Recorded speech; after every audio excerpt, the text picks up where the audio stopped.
bahwa Aceh merupakan daerah yang terkena tsunami pada tanggal 26 Desember 2004. Banyak bangunan yang hancur akibat tsunami.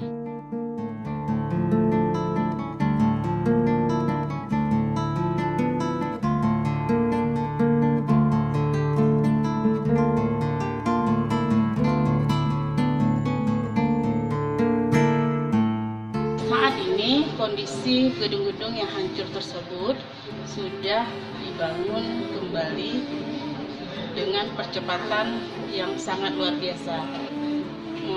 Arsitektur yang terjadi pada masa sebelum tsunami didominasi oleh arsitektur bergaya tradisional Aceh. Itu sangat dominan. Kita bisa melihat pada perumahan penduduk, pada kantor-kantor pemerintahan, pada gapura, sangat dipengaruhi oleh arsitektur tradisional.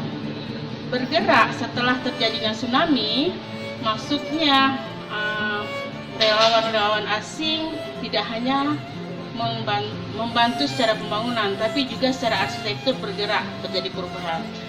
Misalnya, dari tradisional arahnya menuju ke modern. Pemilihan modern bisa jadi karena untuk percepatan pembangunan. Bisa jadi dengan modern secara fabrikasi bangunan lebih cepat dibangun. Permasalahan terjadi adalah bangunan menjadi sama. Identitas Aceh ini terasa menjadi hilang.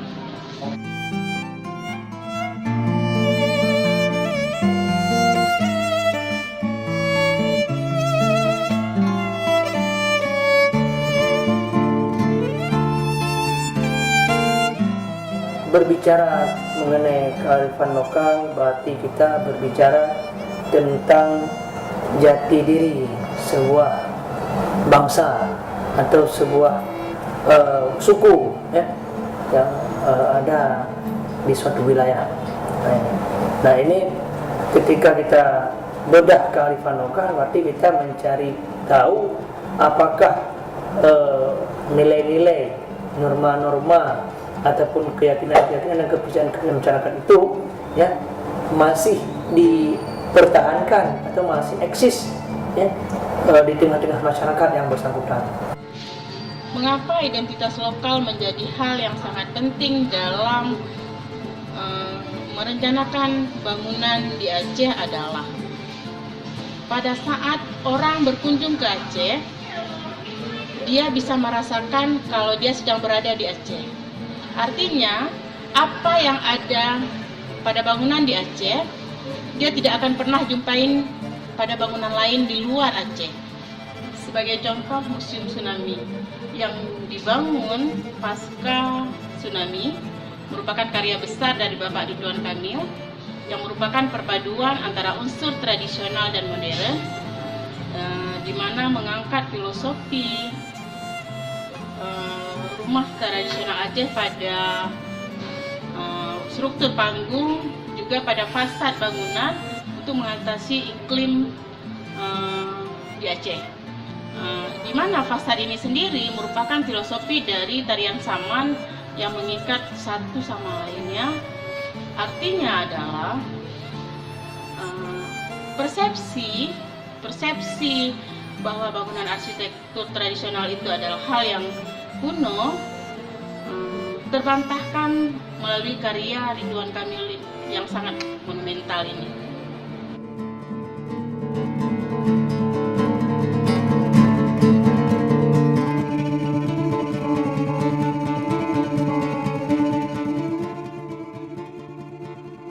Namun demikian, ada beberapa bangunan di Aceh yang tidak memasukkan unsur identitas lokal pada bangunan. Sebagai contoh adalah Gedung Wali Nangro. Rancangannya mengadopsi unsur arsitektur klasik Eropa. Dan juga contoh lain adalah Gedung Wali Kota. Rancangannya mengadopsi arsitektur modern secara utuh.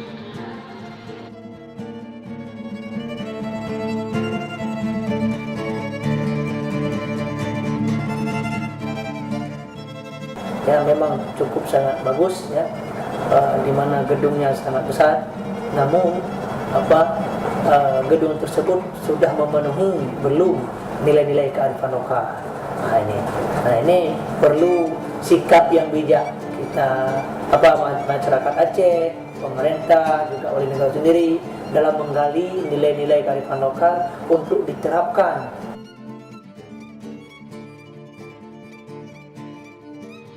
Harapan kami untuk kedepannya adalah bahwa untuk seluruh arah pembangunan ke depan, mengangkat identitas lokal itu adalah suatu yang wajib ada pada setiap pembangunan di Aceh.